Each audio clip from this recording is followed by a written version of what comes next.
ನಿನಗೆ ನಿಜವಾಗ್ಲೂ ಗೊತ್ತು ತಾನೆ ಈ ಸತಿ ನಿಜವಾಗ್ಲೂ ಯಾರು ಹೇಳು? ಏನ್ ಹೇಳ್ತಾ ಇದ್ದಾರೆ ತಾತ? ಹಾಗಾದ್ರೆ ನಿಜಕ್ಕೂ ನಾನು ಯಾರು? ದಕ್ಷ, ಎಲ್ಲ ಮರ್ತಿದೀಯಾ?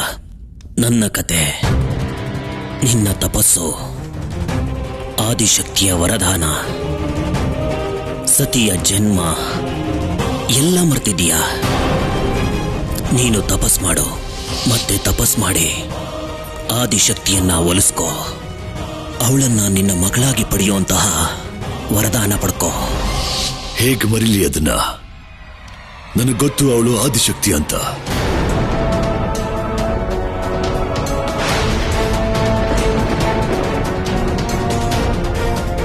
ಆದ್ರೆ ಇನ್ನೊಂದು ಕೂಡ ಗೊತ್ತು, ಅವಳು ನನ್ನ ಮಗಳು ಅಂತ. ಈ ಸತ್ಯನು ನಾನು ಮರಿಬಾರ್ದಲ್ವಾ? ಆದ್ರೆ ನೀನು ಈ ಪರಮ ಸತ್ಯನ ಮರಿಬೋದಾ? ಆದಿಶಕ್ತಿಯ ಜನ್ಮ ಸತಿರೂಪದಲ್ಲಿ ಆಗಿದ್ದೆ ಕೇವಲ ಶಿವನ ಪುನರ್ಮಿಲನಕ್ಕೆ ತಾನೆ.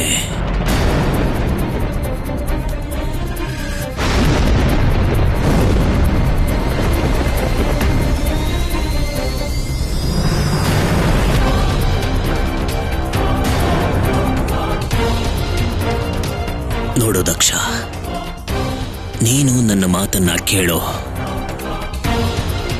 ಶಿವ ಮತ್ತೆ ಸತಿಯ ಮಿಲನಕ್ಕೆ ತಡೆಯಾಗಬೇಡ. ನೀನು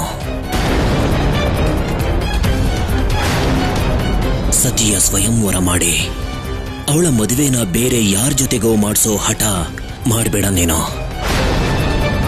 ನೀನೀಗ ನೇರವಾಗಿ ಶಿವದ್ರೋಹಿ ಆಗ್ತಾ ಇದೀಯಾ.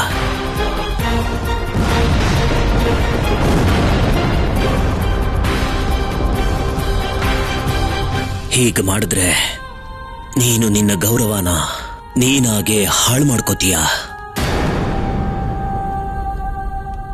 ಯಾರನ್ನಾದ್ರೂ ಸೋಲಿಸಬೇಕು ಅಂದ್ರೆ ಹೃದಯದಲ್ಲಿ ದ್ವೇಷದ ಬೆಂಕಿ ಇರೋದು ಅನಿವಾರ್ಯ ಪಿತಾಶ್ರೀ.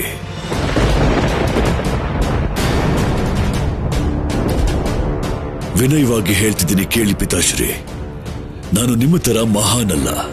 ನೀವು ಶಿವ ಮಾಡಿರೋ ಅವಮಾನನ ಮರ್ತಿರಬಹುದು, ಆದ್ರೆ ನಾನು ಮರ್ತಿಲ್ಲ.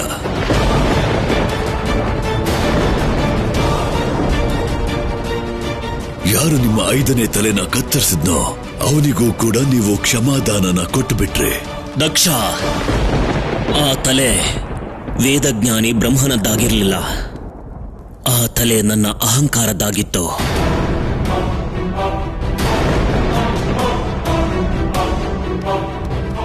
ಆ ತಲೆಯನ್ನ ಕತ್ತರಿಸಿ ಸ್ವಯಂ ಮಹಾದೇವ ನನ್ನನ್ನ ರಕ್ಷಣೆ ಮಾಡಿದ್ರು. ಆದ್ರೆ ಈಗ ಅದೇ ಅಹಂಕಾರ ನಿನ್ನಲ್ಲಿ ಕಾಣಿಸ್ತಾ ಇದೆ. ಇದು ಅಹಂಕಾರ ಅಲ್ಲ, ಸ್ವಾಭಿಮಾನ ಪಿತಾಶ್ರೀ. ನೀವು ಅದ್ಯಾವತ್ತು ನನಗೆ ಆದಿಶಕ್ತಿನ ನನ್ನ ಮಗಳಾಗಿ ಪಡ್ಕೋ ಅಂತ ಹೇಳಿದ್ರೋ ಅದೇ ದಿನ ನಾನು ನನ್ನ ಮನಸ್ಸಲ್ಲಿ ಸಂಕಲ್ಪ ಮಾಡಿಕೊಂಡಿದ್ದೆ, ಸಮಯ ಬಂದಾಗ ಅದೇ ಆದಿಶಕ್ತಿನ ಶಿವನ ವಿರುದ್ಧ ನನ್ನ ಶಸ್ತ್ರ ಮಾಡ್ಕೋತೀನಿ ಅಂತ.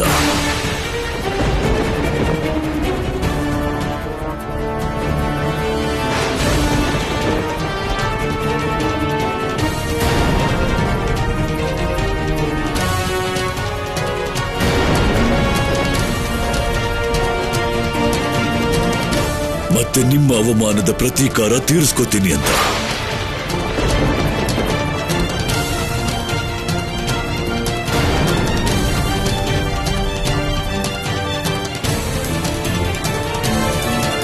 ಆದ್ರೆ ಇದು ಒಳ್ಳೆ. ಸಾಕು ಪಿತಾಶ್ರೀ, ಸಾಕು. ನೀವು ನನ್ನ ತಡಿಬೇಡಿ. ನಾನು ಏನು ಮಾಡ್ತಿದ್ದೀನೋ ಅದನ್ನು ಮಾಡೋದಕ್ಕೆ ಬಿಡಿ. ಸತಿಯ ಸ್ವಯಂವರ ನಡೆಯುತ್ತೆ, ಖಂಡಿತ ನಡೆಯುತ್ತೆ.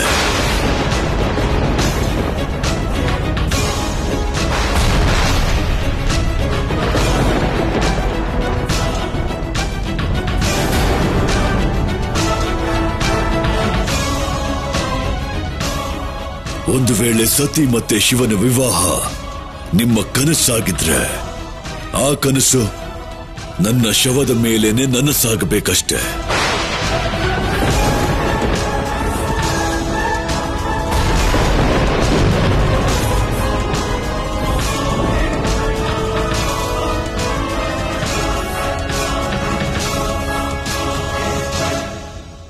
ಯಾರು ಈ ಶಿವ?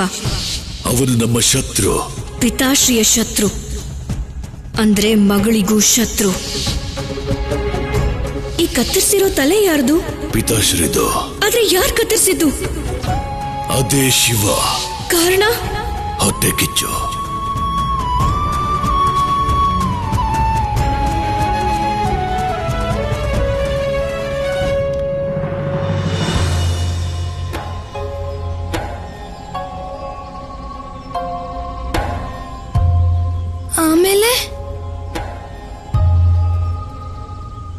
ಆಮೇಲೆ ಪ್ರಜಾಪತಿ ದಕ್ಷನಿಗಂತೂ ಅರ್ಥ ಆಗ್ಲಿಲ್ಲ. ಆದ್ರೆ ಸತಿಗೆ ಅರ್ಥ ಆಗಿತ್ತು ಆ ನಿಗೂಢ ರಹಸ್ಯ. ಅವಳು ಸಾಧಾರಣ ಸ್ತ್ರೀ ಆಗಿರ್ಲಿಲ್ಲ, ಅವಳು ಆದಿಶಕ್ತಿ ಆಗಿದ್ಲು. ಅವಳು ಹುಟ್ಟಿದ್ದೆ ಶಿವನನ್ನ ಪಡ್ಕೊಳ್ಳೋದಕ್ಕೆ.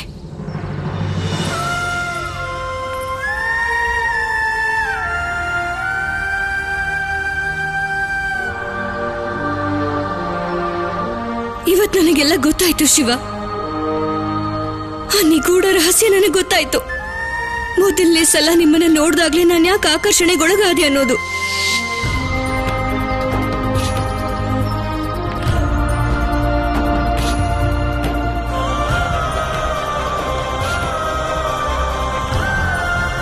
ನಿಮ್ಮನ್ನ ನೋಡ್ತಿದ್ದ ಹಾಗೆ ನೀವು ನನ್ನವರು ಅನ್ನೋ ಅನುಭವ ಯಾಕಾಯ್ತು ನನಗೆ?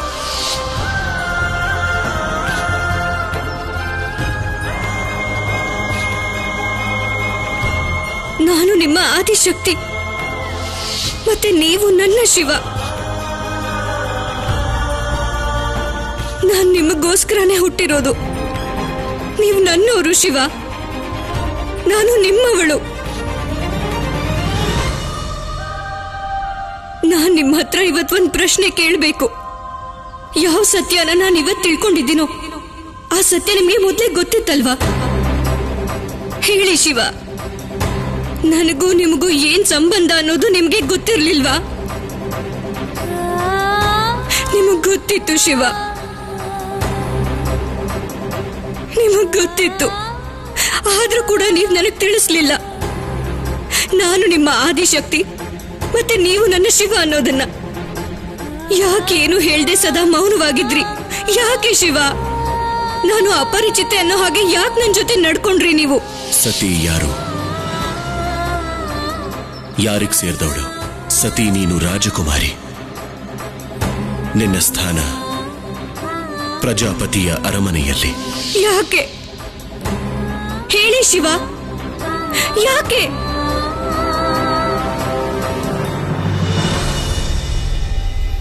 ನೆರೆಮನೆ ಗೆಳತಿ, ನೀವು ಕತೆ ಹೇಳೋದನ್ನ ಕೇಳ್ತಾ ಇದ್ರೆ ಇನ್ನೂ ಕೇಳ್ಬೇಕು ಅಂತ ಅನಿಸ್ತಾ ಇದೆ. ಮುಂದೆ ಏನಾಯ್ತು ಗೆಳತಿ? ಕೊನೆಗೆ ಆ ದಿನಾನೂ ಬಂತು. ಹಿಂದೆ ಯಾವತ್ತೂ ಅಂತ ದಿನ ಬಂದಿರ್ಲಿಲ್ಲ. ಆಗ ಅಂತದ್ ಏನಾಯ್ತು ಗೆಳತಿ? ಹಿಂದೆ ಆಗದೆ ಇರುವಂತದ್ದು?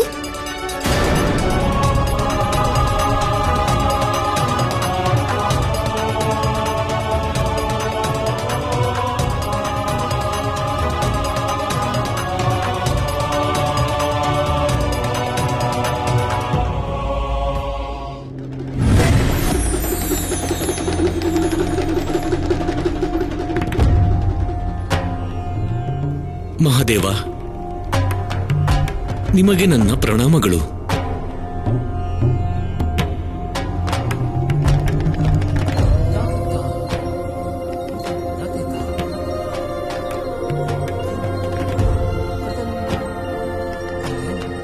ನಿಮಗೂ ನನ್ನ ಪ್ರಣಾಮಗಳು.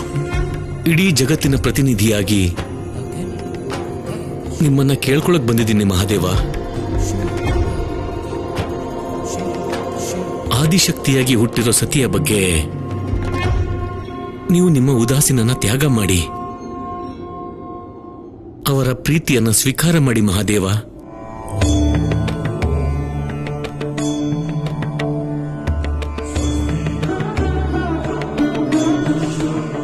ತ್ರಿಕಾಲಜ್ಞಾನಿ ಮಹಾದೇವ, ಸತಿನ ಉಪೇಕ್ಷೆ ಮಾಡ್ತಿರೋದು ಸರಿಯಾದ್ದಲ್ಲ.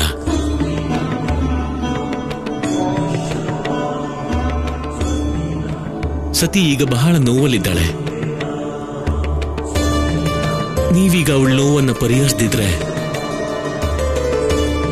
ಜಗತ್ತಿಗೆ ಪ್ರೀತಿ ಪ್ರೇಮಗಳ ಬಗ್ಗೆ ಇರೋ ವಿಶ್ವಾಸನೆ ಹಾಳಾಗಿ ಹೋಗುತ್ತೆ ಮಹಾದೇವ.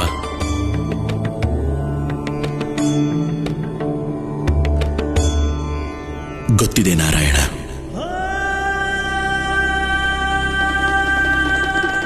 ಅವಳ ಪ್ರೀತಿನೂ ಗೊತ್ತು.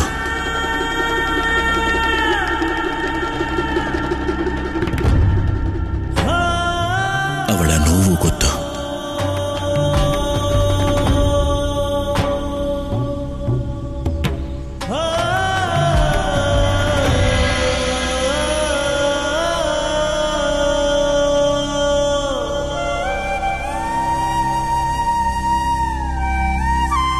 ನೀವೀಗ ಯಾಕೆ ಅಳ್ತಾ ಇದ್ದೀರಾ ಗೆಳತಿ?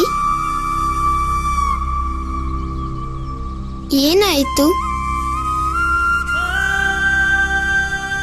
ಯಾಕೆ ಏನಾದ್ರೂ ಹಳೆ ನೋವು ನೆನ್ಪಾಯ್ತಾ?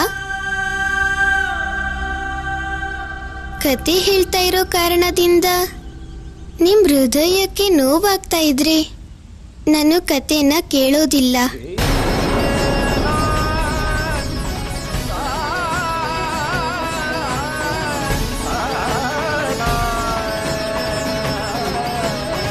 ನೀವು ಅಳಬಾರ್ದು ಅಷ್ಟೇ.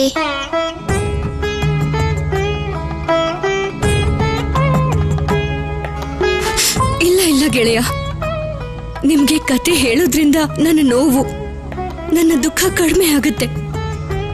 ಹಾಗಾದ್ರೆ ಕಣ್ಣಿಂದ ಯಾಕೆ ನೀರು? ಕಥೆಯಲ್ಲಿ ಅದು ನೋವಿನ ಪ್ರಸಂಗ. ಆಗ ಸ್ವಯಂ ದೇವರ ದೇವ ಮಹಾದೇವರ ಕಣ್ಣಿಂದ ಮೊದಲ ಕಣ್ಣೀರ ಹನಿ ಬಿದ್ದಿತ್ತು. ಮಳೆಯ ರೂಪದಲ್ಲಿ ಅದು ಶಿವನ ಪ್ರೀತಿ ವಿರಹ ವೇದನೆಯಲ್ಲಿದ್ದ ಸತಿಯನ್ನ ಹೋಗಿ ತಲುಪಿತ್ತು.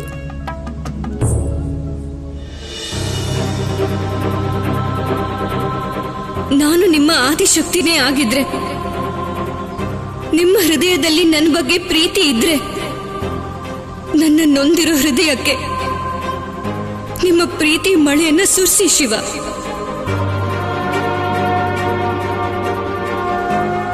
ನನ್ನ ನೋವನ್ನ ಕಮ್ಮಿ ಮಾಡಿ.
ಈ ಮಳೆ ಹನಿಗಳ ಸ್ಪರ್ಶದ ಅನುಭವ ಎಷ್ಟು ವಿಶೇಷವಾಗಿದೆ. ಈ ರೀತಿ ಮಳೆಯಲ್ಲಿ ನೆನೆಯೋದ್ರಿಂದ ದೂರ ಇರೋ ಪ್ರೇಮಿ ನೆನಪಲ್ಲಿ ವಿರಹ ಇನ್ನೂ ಜಾಸ್ತಿ ಆಗುತ್ತೆ.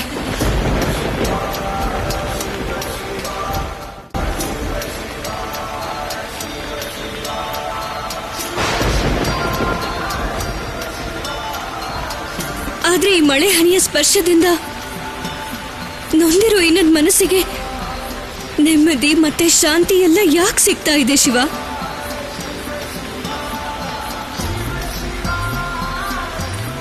ಹೀಗ್ ಮಾಡ್ತಿರೋದು ನೀವೇ ಅಲ್ವಾ ಶಿವ? ಖಂಡಿತ ಇದು ನೀವೇ.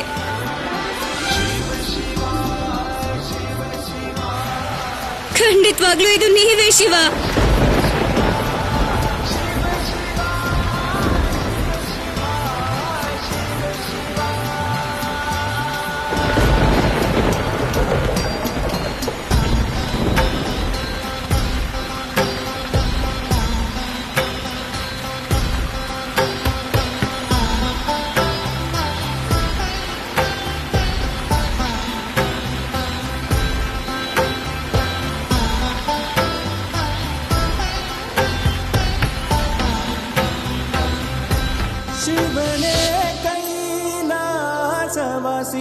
ಧವಳಧಾರೆಗಳ ರಾಜ ಶಂಕರ ಸಂಕಟ ಹರಿಸೋ ಶಂಕರ ಸಂಕಟ ಹರಿಸೋ ಶಿವನೇ ಕೈಲಾಸವಾಸಿ ಧವಳಧಾರೆಗಳ ರಾಜ ಶಂಕರ ಸಂಕಟ ಹರಿಸೋ ಶಂಕರ ಸಂಕಟ ಹರಿಸೋ. ಕೊನೆಗೂ ಕಣ್ಣೀರಾಗಿ ನಿಮ್ಮ ಕಣ್ಣಲ್ಲಿ ಸತಿ ಮೇಲಿನ ಪ್ರೇಮ ಕಾಣಿಸ್ಕೊಂಡ್ಬಿಡ್ತು ಮಹಾದೇವ. ನಿಮ್ಮ ಈ ಪ್ರೀತಿ ಇಡೀ ಜಗತ್ತಿಗೂ ಪೂಜನೀಯ ಆಗಿರುತ್ತೆ.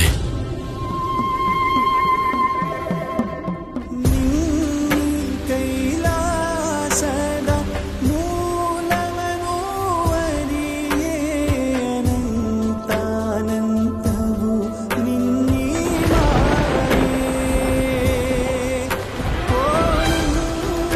ಕೈಲಾಸದ ಮೂಲವನು ಅರಿಯೇ ಅನಂತಾನಂತವು ನಿನ್ನೀ ಮಾಯೇ.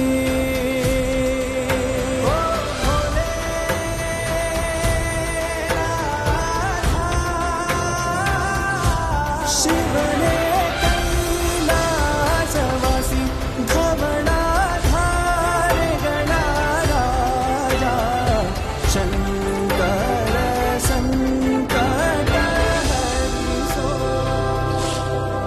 ನಮ್ಮ ಈ ಶಾಶ್ವತವಾದ ಪ್ರೀತಿಲಿ ನೋವಿಂದ ಮುಕ್ತಿ ಸಿಗೋದಿಲ್ಲ ನಾರಾಯಣ. ಈ ಪ್ರೀತಿ ಅನ್ನೋದು ಯಾವತ್ತಿಗೂ ದಕ್ಕೋದಕ್ಕೆ ಸಾಧ್ಯ ಇಲ್ಲ. ಇಲ್ಲ ಮಹಾದೇವ, ಹಾಗೆ ಹೇಳ್ಬೇಡಿ. ಇದೇ ಸತ್ಯ ನಾರಾಯಣ. ಸೃಷ್ಟಿಯ ಆರಂಭದಿಂದಲೂ ನಾನು ಮತ್ತು ಆದಿಶಕ್ತಿ ಸೇರ್ತಾ ಬೇರೆ ಆಗ್ತಾನೆ ಬಂದಿದ್ದೀವಿ. ಹಾಗೆ ಈ ಸಲನೂ ಅದೇ ರೀತಿ ಪುನರಾವರ್ತನೆ ಆಗತ್ತೆ. ನಾನು ಮತ್ತು ಸತಿ ಜೊತೆಲಿರೋಗ್ ಬಯಸಿದ್ರೂ ಆಗೋದಿಲ್ಲ.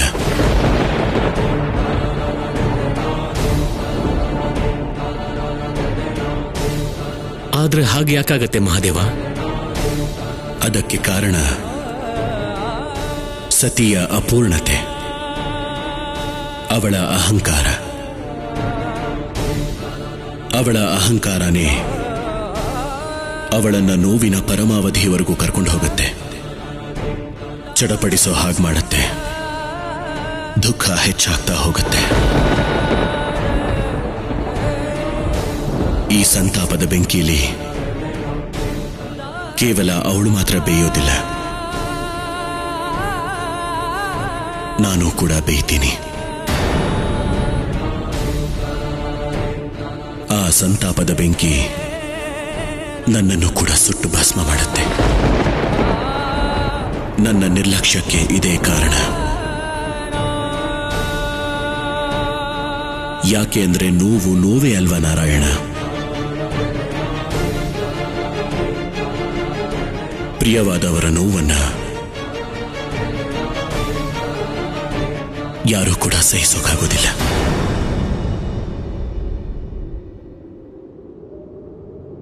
ಮಹಾದೇವ, ನೀವೀಗ ಸತಿನ ಕರ್ಕೊಂಡು ಬರಲೇಬೇಕು.